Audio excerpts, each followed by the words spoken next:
चलो बच्चों, कैसे हो सब लोग? बढ़िया ना? तो भाई, साइंस के एग्जाम लिखने वाले हो ना? ठीक है ना? साइंस का पेपर लिखना है तो साइंस के पेपर में कैसे लिखना है, कैसे थोड़ी प्रेजेंटेशन करनी है, जब आप एग्जाम में बैठ रहे हो 3 घंटे तो कौन कौन सी बातें आप लोगों को ध्यान में रखनी है, उन सब के बारे में थोड़ी थोड़ी बातें हम लोग समझते हैं। सबसे पहले तो साइंस का थोड़ा सा फॉर्मेट भी रिवाइज कर ले हम लोग, कि भाई साइंस की जब एग्जाम है तो उसमें कौन से सेक्शन में क्या क्या आता है, पता भी है आपको, मुझे भी ध्यान है, पर थोड़ा सा रिवाइज करने एक पॉइंट्स कुछ समझा रहे हैं। जैसे सेक्शन ए में तो आपके ये सब पॉइंट्स आते हैं ना, 6 मार्क के एमसीक्यू आते हैं, fill in the blanks 6 mark की आती है, ऑप्शन के साथ ही है वो भी। ट्रू और फॉल्स है 4 मार्क के, 1 मार्क के क्वेश्चन है और मैचिंग है। ठीक है, 24 मार्क का आपका सेक्शन ए रहता है। सेक्शन बी में जो 2-2 मार्क वाले क्वेश्चंस रहते हैं, वो 2-2 मार्क वाले क्वेश्चन में ये सब चैप्टर के क्वेश्चंस आते हैं ना। ठीक है ना? 13 क्वेश्चन आते हैं इसमें से, उसमें से 9 लिखने। जो 13 क्वेश्चन है वो 13 क्वेश्चन भी यही, कि पहला फर्स्ट में से ही आता है, फर्स्ट चैप्टर में से, फिर थर्ड में से, फिर 5 में से, फिर 7 में से। ठीक है ना? 2 क्वेश्चन 7, 10, 11 में से 2, 12, 13 में से 2, एक 5 और 12 में से रिपीट। तो ये सब इसमें से आते हैं। बराबर। सेक्शन सी में भी अगर आप देखो, आपको ध्यान भी होगा ये, कि सेक्शन सी में भी 3 मार्क के क्वेश्चन होते हैं, 9 क्वेश्चन होते हैं, 6 अटेम्प्ट करने। तो उनमें से भी ये सब चैप्टर्स के ही आते हैं, फर्स्ट, थर्ड, 6, 7, 9 और 11 ऐसे आते हैं। और सेक्शन डी में भी देखो तो सेक्शन डी में भी 8 क्वेश्चन होते हैं, 5 अटेम्प्ट करने, 4-4 मार्क वाले क्वेश्चन होते हैं कि नहीं? ये सब चैप्टर में से आते हैं 8 8 क्वेश्चन, ये कि सेकंड चैप्टर में से 2, एक 4, 5 में से 10, 12 और 13 में से आते हैं कि नहीं? अच्छा, अब अटेम्प्ट करने के लिए, जैसे आप लोगों ने याद भी अब तक तो किया ही होगा कि सब ऐसे ही चैप्टर्स, पर फिर भी एक जनरली बता दें कि कौन कौन से चैप्टर आपके लिए मेन है, जो पहले आपको फोकस करना ही चाहिए। और पेपर में जब आपको पेपर मिले एग्जाम में, वो भी साथ में समझाता जा रहा हूँ कि एग्जाम में जब आपको पेपर मिले तो आपको पहले के 10-15 मिनट मिलते हैं कि आप लोग पेपर एक बार रीड कर लो, बिना स्ट्रेस लिए। सबसे पहले पेपर शांति से जो है वो रीड कर लिया करो। और पॉसिबल हो तो पेपर में ही कोई जो है वो छोटी हैंडराइटिंग या एक रफ पेज साथ में रखकर पहले ही मांग लिया करो कि रफ पेज मुझे चाहिए, या पेपर में ही पेंसिल से कौन कौन से चैप्टर के हैं वो आप लोग टिक कर लो, या माइंड में ही पहले सोच लो कि हाँ भाई ये सब चैप्टर्स के हैं, इसमें ये क्वेश्चंस हैं। ठीक है ना? एक बार रीड कर लो, पहले आपको ध्यान में आ जाता है कि हाँ भाई ये चीज अच्छी है, कि मुझे इतना इतना तो आ रहा है। जैसे बेसिकली अगर मैं बताऊं कि आप लोगों को जैसे ध्यान में रखना चाहिए, पेपर आपके हाथ में आ रहा है तो भाई सेक्शन बी में देखो, सेक्शन बी में सबसे पहले सबसे इंपॉर्टेंट चैप्टर आपका चैप्टर 5 रहता है, कि चैप्टर 5 के जो है वो 2 क्वेश्चंस हैं सेक्शन बी में। तो आपको जब पेपर हाथ में मिले ना तो स्लाइटली टिक कर दो, ये चैप्टर 5 के दोनों आ रहे हैं कि नहीं, वो एक बार देख लो। बराबर। चैप्टर 5 तो मेन आपको करना है, उसके तो सब क्वेश्चन आने चाहिए। तो भाई चैप्टर 5 के ये 2 क्वेश्चन है, दोनों आते हैं, चलो अच्छी बात है। बराबर। यहाँ पर भी जो है वो चैप्टर 5 के 2 क्वेश्चन आते हैं, है कि नहीं? चैप्टर 5 के 2 क्वेश्चन यहाँ पर भी आते हैं, तो भाई ये दोनों आ रहे हैं, मुझे पहले खाली पेपर ही रीड कर लो, 5 से 10 मिनट लगेंगे, उसमें ध्यान आ जाएगा कि भाई ये चैप्टर 5 के 2 क्वेश्चन है, ये आ रहे हैं मुझे, चलो अच्छी बात है, ये भी मुझे आ रहा है। बरोबर ना? तो भाई उसे टिक कर लो फिर, कि हाँ ये दोनों आ रहे हैं। अब ध्यान से देखो, 4 और 4 8 मार्क ये, और 4 मार्क ये, आपके 12 मार्क तो पक्के हो गए पहले, कि चलो चैप्टर 5 का आ रहा है, जो चैप्टर आपका कॉन्फिडेंस हो। मैंने 5 से शुरू किया क्योंकि मेन चैप्टर ये है, बाकी आपके जो चैप्टर कॉन्फिडेंस में रखता हो वैसे चैप्टर करो। बराबर। अब जैसे चैप्टर 5 किया तो उसके बाद दूसरा देख लो, चैप्टर 13 का क्वेश्चन। आपको चैप्टर 13 का क्वेश्चन सेक्शन बी में भी ये 2 क्वेश्चन आते हैं, आता है ना? अब जब पेपर सेट कर रहे हो तो उसमें ध्यान भी होगा कि हाँ भाई लास्ट से जो है वो थर्ड एंड फोर्थ क्वेश्चन, ये 13 के आते हैं, 13 के ये 2 क्वेश्चन, उसमें छोटा सा टिक कर लो पेपर में, है ना भाई? स्लाइटली टिक कर, हाँ ये 2 क्वेश्चन मुझे आते हैं। 13 चैप्टर इजी है एनवायरमेंट का, है कि नहीं? वो एनवायरमेंट रिलेटेड चैप्टर, आपके इकोसिस्टम रिलेटेड चैप्टर्स कितना इजी रहता है। तो 13 के ये दो, एक 13 का यहाँ पर भी आता है। आपके पेपर हाथ में आए, पहले खाली स्लाइडली टिक कर दो कि हाँ ये 13 का ये है। मतलब यहाँ पे भी जो है वो 2 और 2 4 मार्क, एक 4 मार्क, यहाँ पे 8 मार्क और 20 मार्क तो पक्के हो गए आपके, है ना? अगर चैप्टर 5 का आ रहा है, चैप्टर 13 का आ रहा है, हाँ 20 मार्क तो पक्के हो गए। इसे नहीं आ रहा है कोई चिंता नहीं, उसे जो जो आ रहा है ना, चैप्टर 5 में से आ रहे हैं ओके टिक, चैप्टर 13 में से आ रहे हैं ओके टिक, वो टिक कर लो पहले। पहले 5-10 मिनट ये काम करना है हमेशा। एक सिंपल सजेशन, पेपर हाथ में आ रहा है, 10 मिनट ये काम करो है, उसके बाद लिखने में आपकी स्पीड खुद ब खुद बढ़ जाएगी, कि खाली क्वेश्चन देख लो, आ रहा है ये ओके टिक कर दो, ये आ रहा है हाँ टिक। ये 2 चैप्टर भी आपने टिक कर लिए, आपके 20 मार्क तो पक्के हैं। 20 मार्क तो आ ही गया ना, 80 में से 20 मार्क्स पक्के कि हाँ ये मुझे अच्छी तरह से आ रहा है, नहीं आ रहा है ओके ठीक है कि भाई ये रख लो कि भाई नहीं आ रहा है समझ में, बाद में देखेंगे। अब जैसे ये किया तो उसके बाद अगर आपको करना हो तो भाई दूसरा कोई चैप्टर अगर देखो तो थर्ड चैप्टर देखते हैं जो इजी भी है, मेटल एंड नॉन मेटल वाला चैप्टर है ना, तो वो metal and non metal easy भी है आपका चैप्टर और मार्क कवरिंग भी है कि आप लोग थर्ड चैप्टर में देख लो कि थर्ड चैप्टर के क्वेश्चन टिक कर लो। देखो एक क्वेश्चन यहाँ पे आएगा थर्ड चैप्टर का, बराबर ना, एक सेकंड ये सेक्शन बी में देख लो, एक थर्ड चैप्टर का जो है वो यहाँ पे देख लो कि ये थर्ड चैप्टर का है ना, मेटल एंड नॉन मेटल का। भाई आ रहा है मुझे, एक बार देख लो मुझे, अगर आ रहा है चलो अच्छी बात है कि मुझे आ रहे हैं ये क्वेश्चंस, बराबर ना। 2 क्वेश्चन यहाँ पे हो जाएंगे, 3 और 3 6 मार्क के, एक यहाँ पे हो जाएगा कि भाई ये 2 मार्क का 8 मार्क हो गए, 20 और 8 28 मार्क। अगर आपने ये 3 चैप्टर भी अच्छी तरह से कर लिए, पास मार्क तो आपके हो गए, 28 मार्क, 26 पे पासिंग है, 28 तो आपके हो गए 3 चैप्टर में से अच्छी तरह से, है कि नहीं। तो जब पेपर हाथ में आए ना, तो पेपर हाथ में आए पहले ये छोटी सी टिक टिक कर लो, है ना, स्लाइटली पेंसिल से। बहुत बड़ी टिक करोगे तो शायद जो सुपरवाइजर होंगे वो सुपरवाइजर भी बोलेंगे कि यार ये क्या कर रहे हो, क्यों ये टिकिंग कर रहे हो। तो स्लाइटली टिक कर लो या खाली माइंड में रख लो हाँ हाँ ये आ रहा है मुझे, ठीक है ना। वो टिक करोगे उसके बाद जब लिखने बैठोगे ना तो वो कॉन्फिडेंस आएगा, हाँ ये तो आ रहा है चलो फटाफट लिख लेंगे। तो इतने भी लिखे ना तो 28 मार्क पक्के, मतलब पासिंग तो आ गए पहले ही एग्जाम में, टेंशन खत्म कि चलो पास तो हो गए हम, बराबर ना, कि भाई अच्छे मार्क्स तो आ जाएंगे इसमें। तो इसलिए पहले ये 3 चैप्टर्स अच्छी तरह से नोट कर लो। आप कभी एग्जाम वाइज तैयारी भी कर रहे हो तो ये 3 चैप्टर के जो है वो क्वेश्चन आंसर्स बहुत अच्छी तरह से याद कर लो, पासिंग मार्क्स तो आपके हो जाएंगे ये 3 चैप्टर में से भी, बराबर ना। और उसमें भी इनके भी ऑब्जेक्टिव्स आते हैं, वो तो अभी मैंने गिने ही नहीं है, ऑब्जेक्टिव्स तो चलो बाद में, पहले इसको तो आप लोग अच्छी तरह से कवर कर सकते हो ना। अरे ना बात ध्यान ये, फिर उसके बाद अगर आप लोग चैप्टर्स देखो तो उनके बाद है ना आपका चैप्टर 10 और चैप्टर 12 आता है। चैप्टर 10 और 12 भाई उनमें से जो चैप्टर आप लोगों ने अच्छी तरह से किया हो, जो इजी लगता हो। चैप्टर 10 आपका वो ह्यूमन आई वाला है, ठीक है ना, और चैप्टर 12 आपका मैग्नेटिक फील्ड वाला है। दोनों ही चैप्टर इजी हैं, जो चैप्टर आपने किया हो दोनों किए हो बहुत अच्छी बात है, बराबर। पर सपोज अगर आपने चैप्टर 12 किया है तो वो चैप्टर 12 के क्वेश्चंस भी उसके साथ साथ टिक कर लो कि देखो सेक्शन डी में आता है एक चैप्टर 12 का क्वेश्चन, आपके हाथ में पेपर, उसे टिक कर लो हाँ ये चैप्टर 12 मैंने किया था, वो आ रहा है उसमें। फिर चैप्टर 12 के यहाँ पर भी हैं, ये भी जो है वो टिक कर लो उसमें, बरोबर। फिर अगर 10 भी किया है तो सपोज 10 के भी टिक कर लो, कोई दिक्कत नहीं है उसमें। पर सपोज अगर आपने 12 के टिक किए तो उसके भी ये 2 और 2 4 मार्क, और 4 मार्क यहाँ 8 मार्क और, बरोबर ना, आपके इतने मार्क्स तो आ ही जाते हैं ना उसमें। तो पहले जब भी पेपर आए तो ये सब चीजें टिक कर लो। अब टिक करने के बाद इतने टिक हो गए ना, अब देखो कि सेक्शन वाइज मुझे कौन से और चैप्टर्स अच्छी तरह से करने हैं या अच्छी तरह से आते हैं मुझे, तो उसे भी टिक कर लो, बराबर ना। इतने टिक कर लिए तो उसके बाद क्या, आप लोग पेपर में दूसरा देख लो भाई, सेक्शन डी से देखो कि सेक्शन डी में 5 क्वेश्चन लिखने थे, 5 में से मैंने जो है 4 क्वेश्चन टिक कर लिए हैं, 4 आते हैं, पांचवा कौन सा करें, चैप्टर 4 का करना है, 10 का करना है कि 2 का करना है, वो आप लोगों के ऊपर डिपेंड, जो चैप्टर आपने अच्छी तरह से किया है। सपोज अगर 10 ही किया है, 10 और 12 दोनों, तो वो 10 का क्वेश्चन भी एक टिक कर लो, बरोबर ना। 10 का क्वेश्चन तो वही यहाँ पर भी आपका टिक हो जाएगा कि 10 वाला क्वेश्चन जो है वो यहाँ पर भी आ गया, बरोबर ना। तो ये टिक हो गया। अब चेक कर लो कि कौन कौन से चैप्टर्स आपके बाकी रहे या कितने क्वेश्चंस और एक्स्ट्रा लिखने हैं मुझे।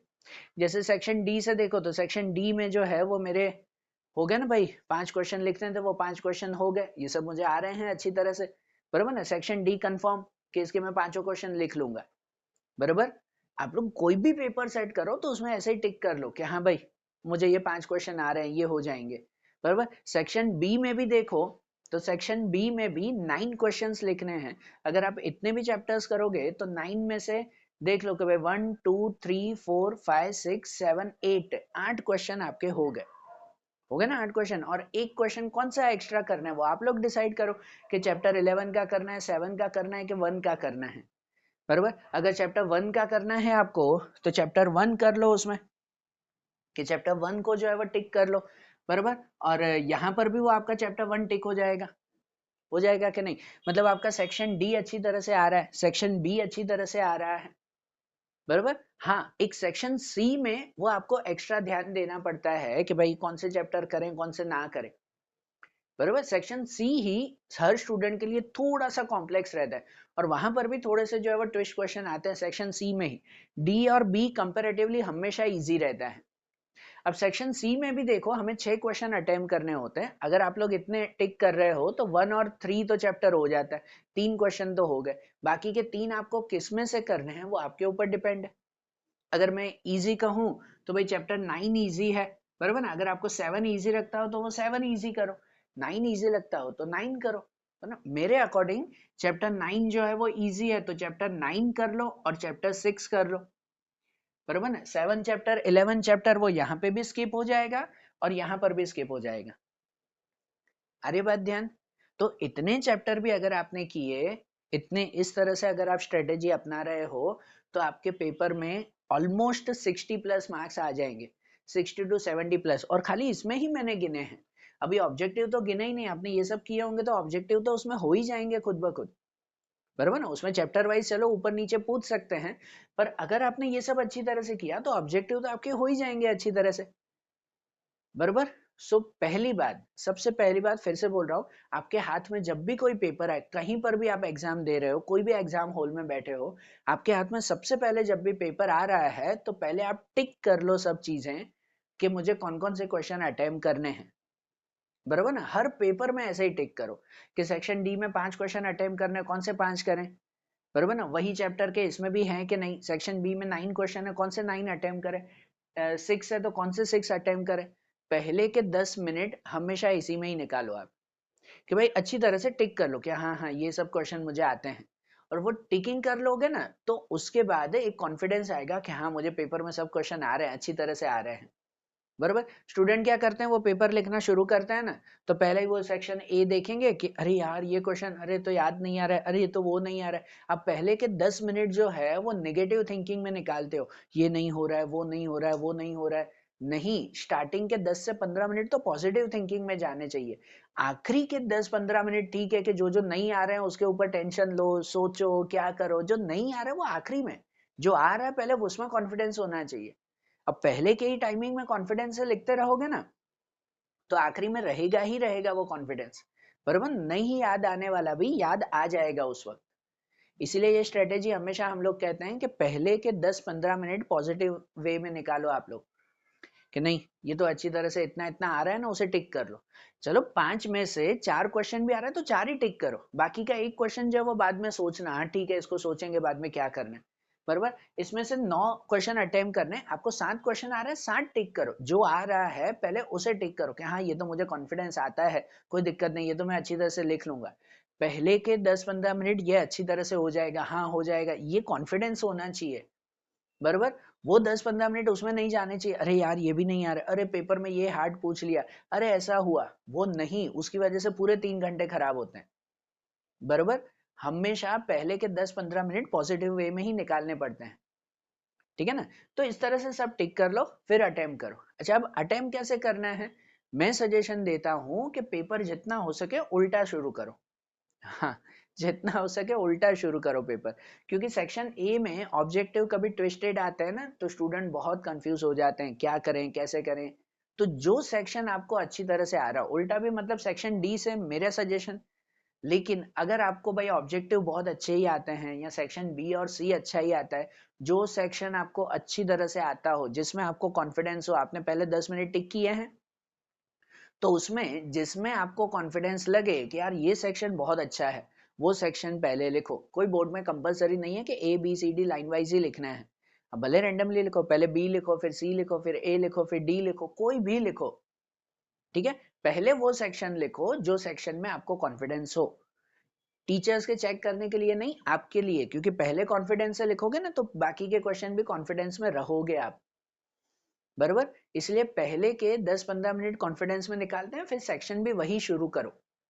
आपको बी आ रहा है पहले, ठीक है पहले बी लिखो। अगर आपको ए आ रहा है, ए भी तो एक बार आप देखोगे ही, अगर उसमें सब आपको आंसर आ रहे हैं तो ठीक है पहले सेक्शन ए लिखो, कोई दिक्कत नहीं है। कोई भी सेक्शन लिखो जिसमें आपको कॉन्फिडेंस ज्यादा हो, बराबर ना, आपका कॉन्फिडेंस बढ़ता है कि हाँ मुझे ये चीज आ रही है। समझ आ रही है ना बात।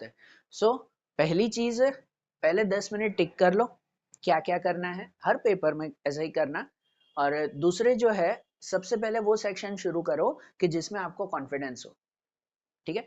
अब जब लिखना कैसे है, अब जब आपको आता है लिखना कैसे, प्रेजेंटेशन हम बताएं कि प्रेजेंटेशन कैसे करोगे आप लोग, तो आपकी जैसे सप्लीमेंट्री होती है, आपकी जिस तरह से अगर सप्लीमेंट्री हुई, यहाँ पर ब्रैकेट बना, तो सप्लीमेंट्री में कैसे लिखोगे, अगर आप सेक्शन शुरू कर रहे हो, सपोज सेक्शन बी स्टार्ट कर रहे हो, तो यहाँ पर थोड़ी बड़ी हैंडराइटिंग में लिखो कि सेक्शन बी, सेक्शन बी पूरी भाई कैपिटल लेटर में बड़े, भाई चेक करने वाले को दिखना चाहिए, हाँ आपने यहाँ पे सेक्शन बी शुरू किया। हर सेक्शन न्यू पेज से, हर सेक्शन नए पेज से शुरू करना है। और एक सेक्शन के अंदर जो भी आप क्वेश्चन लिखो ऊपर नीचे लिख सकते हो, पर एक सेक्शन के अंदर दूसरे सेक्शन का आंसर नहीं लिख सकते। आपको पहले ये लिखना है, फिर ये आखिरी वाला, फिर बीच वाला, फिर ये वाला, फिर ये वाला लिखना है। भले लिखो रैंडमली, कोई दिक्कत नहीं है, नंबर खाली बरोबर रखना, बरोबर ना, नंबर बरोबर रखना आपको, बरोबर। तो अब जैसे सेक्शन बी रखोगे, अब जो भी आपको आंसर लिखना है, सपोज आपको पहला आंसर आपने टिक किया, अच्छी तरह से आ रहा है, भाई क्वेश्चन नंबर 25 है, तो क्वेश्चन तो लिखना नहीं है, यहां लिखा करो कि आंसर 25, ANS ऐसे शॉर्ट में लिखा करो, आंसर 25, बराबर। और उसमें उसमें आप जो है वो पॉइंट लिखो। अच्छा, पॉइंट लिखोगे कैसे, तो जैसे मैं बताता हूँ ना, आप कोई भी पेपर लिखो ना, तो पेपर लिखते वक्त ये बातें खास ध्यान रखते हैं। लिखते वक्त सबसे पहली चीज कॉन्सेप्ट, मैं ये पहला अभी ये समझा रहा हूँ कि कॉन्सेप्ट ध्यान में रखो। आपको जो क्वेश्चन पूछा हुआ है, उस क्वेश्चन में बाहर की बातें नहीं होनी चाहिए, क्वेश्चन का जो कॉन्सेप्ट है वो कॉन्सेप्ट मेन होना चाहिए, बराबर। वो कॉन्सेप्ट अच्छी तरह से याद है। आप पहले जो मैं बोल रहा था, पहले टिक कर लो, टिक तभी करो जब आपको कॉन्सेप्ट में कंफर्म हो कि हाँ ये कॉन्सेप्ट मुझे पता है, बराबर। एक आपका कॉन्सेप्ट क्लियर होना चाहिए। आप जब पढ़ने भी बैठ रहे हो, रिवाइज करने भी बैठ रहे हो कोई भी चीज, तो हर चीज का कॉन्सेप्ट याद रखो, सबकी डेफिनेशन याद रखो, कॉन्सेप्ट याद रखो, जरूरी फॉर्मूलाज याद रखो। तो सबसे पहले आपका कॉन्सेप्ट क्लियर होना चाहिए, और लिखने की शुरुआत भी कॉन्सेप्ट से ही करते हैं, ठीक है। और फिर प्रेजेंटेशन, आपकी प्रॉपर प्रेजेंटेशन होनी चाहिए, जो मैं बता रहा हूँ अभी। फिर टाइमिंग्स देखते हैं, क्या भाई टाइमिंग, और ये दो चीजें सही से करोगे, टाइमिंग आपका एडजस्ट हो ही जाता है, कोई दिक्कत नहीं आती, ठीक है ना। अब कॉन्सेप्ट कैसे, सपोज भाई पहला क्वेश्चन आपके चैप्टर 1 का पूछा हुआ है, सपोज रस्टिंग के बारे में, कि रस्टिंग के प्रिवेंशन के लिए क्या क्या किया जाता है, ठीक है ना। भाई ये कॉन्सेप्ट है कि रस्टिंग को प्रिवेंट करने के लिए, आपको ध्यान ही है ना क्वेश्चन कि what measure should be applied for prevention of rusting, कि भाई जो काट लग जाती है, जंग लग जाता है लोखंड पे, तो उसको रोकने के लिए क्या क्या मेजर्स अपनाने चाहिए। अब आपको भले मेजर्स पूछे हुए हैं, पर पहले उस कॉन्सेप्ट वाइज उसकी डेफिनेशन जरूर लिखा करो। जो भी क्वेश्चन है पहले उस क्वेश्चन की डेफिनेशन लिखो, भले पूछे कि ना पूछे। 1 लाइन की 2 लाइन की डेफिनेशन जरूर लिखते हैं, ये आपकी बहुत अच्छी इंप्रेशन पड़ती है पेपर पे। तो सपोज आपको पूछा भी हुआ है कि रस्टिंग की प्रिवेंशन बताने हैं, तो पहले यहीं पर ही, जैसे आपने आंसर 25 लिखा ना, बीच में पहले टॉपिक लिखो रस्टिंग, और उसे भले बॉक्स करके, ये अच्छी प्रेजेंटेशन कहलाती है, बॉक्स करके या तो 2 अंडरलाइन करके ऐसे बता दो कि भाई रस्टिंग, आप उसकी डेफिनेशन लिख रहे हो, और रस्टिंग डेफिनेशन करके यहाँ पे एरो करके वो रस्टिंग की डेफिनेशन लिखो कि भाई आयरन ऑक्सीजन के साथ मिक्स होता है और उसका कलर बदल जाता है, उसकी प्रॉपर्टीज चेंज हो जाती है, उसे हम रस्टिंग कहते हैं, बराबर ना। जो उसकी डेफिनेशन, जैसे भी आपने, एक नहीं बहुत डेफिनेशन होती है कितनी चीजों की, तो जो डेफिनेशन आपने याद की हो वो पहले डेफिनेशन लिखो, बराबर। और उसके बाद जो मेन पूछा हुआ है, अब क्वेश्चन में पूछा हुआ है भाई प्रिवेंशन बताने हैं, तो प्रिवेंशन बताने हैं तो फिर भाई डेफिनेशन लिखिए, फिर दूसरी लाइन में यहां पर लिखो फिर कि प्रिवेंशन, बराबर, कि प्रिवेंशन फॉर रस्टिंग, कि चलो आपके रस्टिंग का प्रिवेंशन बताना है, तो रस्टिंग के प्रिवेंशन फिर से वैसे ही जैसे यहाँ पे किया हो, अगर बॉक्स तो बॉक्स, अंडरलाइन किया हो तो अंडरलाइन करो, और फिर प्रिवेंशन के लिए यहाँ पर ऐसे एरो करके पॉइंट वाइज जो है वो लिखो, बराबर। अगर आपका क्वेश्चन इस तरह से लिखा हुआ है, इस तरह से लिखा हुआ है, तो जो चेक करने वाले होंगे ना, वो चेक करने वाले आपको बहुत सही तरह से मार्क्स दे देंगे कि आपने यहाँ पे मेन डेफिनेशन लिखी, फिर कॉन्सेप्ट स्टार्ट किया और उसको पॉइंट वाइज लिखा, पैराग्राफ वाइज नहीं, पॉइंट वाइज।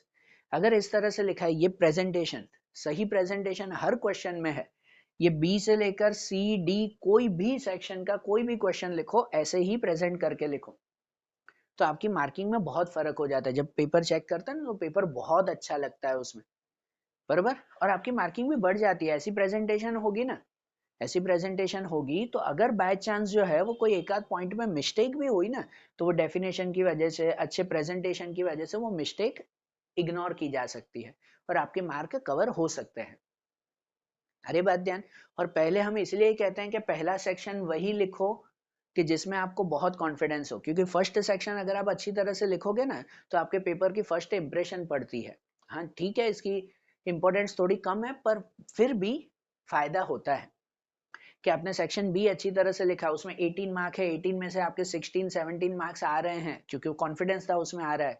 तो बाकी के सेक्शन में भी आपने एक दो पॉइंट ऊपर नीचे लिखे होंगे ना, तो वो चेकर्स के अकॉर्डिंग जो है वो थोड़ा सा इग्नोरेंस चल जाता है कि हाँ यार ये होशियार है, इसके सब अच्छे मार्क्स आ रहे हैं, ठीक है बाकी सेक्शन में भी सही लिखा होगा, वो इग्नोरेंस मिल जाती है। अगर आपने पहले ही पेपर्स जो है वो लिखे हैं कि भाई पहला ही सेक्शन लिखा जिसमें कोई क्वेश्चन नहीं आ रहा है, 18 में से आपके 5 से 6 मार्क्स आए हैं खाली, तो वो चेकर्स को, दूसरे सब चेकर्स को माइंड में इंप्रेशन पड़ जाती है, यार ये बच्चा पता नहीं लिखता होगा कि नहीं लिखता होगा। तो दूसरे दूसरे सेक्शन में बी में खराब मार्क्स आए, आपने सी में कुछ पॉइंट लिखे भी होंगे ना, तो भी कितनी बार जो है वो कट करके मिल जाते हैं कि हाफ मार्क कट, ये कट, बराबर।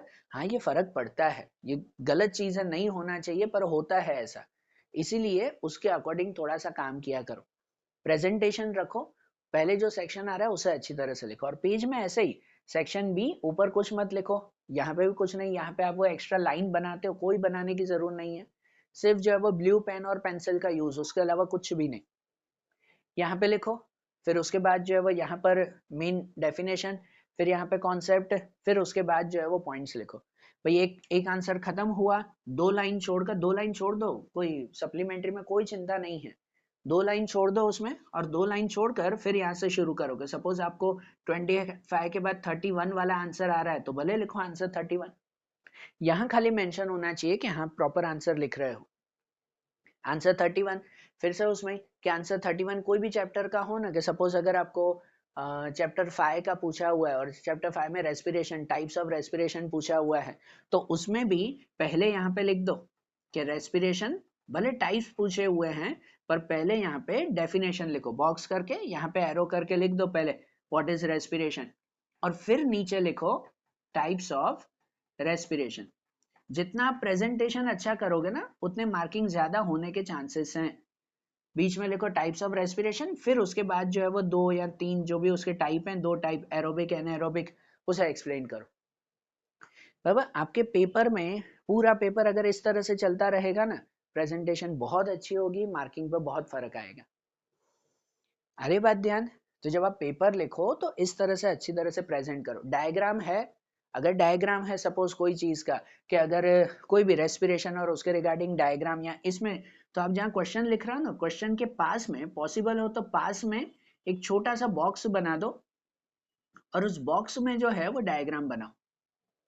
हाँ, जैसे आपके टेक्स्ट बुक में कैसे आता है, ठीक है ना, टेक्स्ट बुक में कैसे आता है वैसे कोई बड़ा डायग्राम है तो हाँ ठीक है कि बिल्कुल बीच में बनाओ। अगर कोई छोटे डायग्राम है, सिंपली एक्सप्लेन करना है आपको, तो जो आप क्वेश्चन लिख रहे हो, क्वेश्चन के साइड में पहले ही एक छोटा सा बॉक्स बना लो, उसमें डायग्राम बनाओ, वो प्रेजेंटेशन सही रहती है। और साइड में नहीं बन रहा है, आपको बीच में ही लिखना, भाई डेफिनेशन लिखी, बीच में लिखना है तो डेफिनेशन लिखी, एक लाइन डेफिनेशन लिख दी, उसके बाद डायग्राम बनाओ, उसके बाद फिर जो है वो टॉपिक शुरू करो।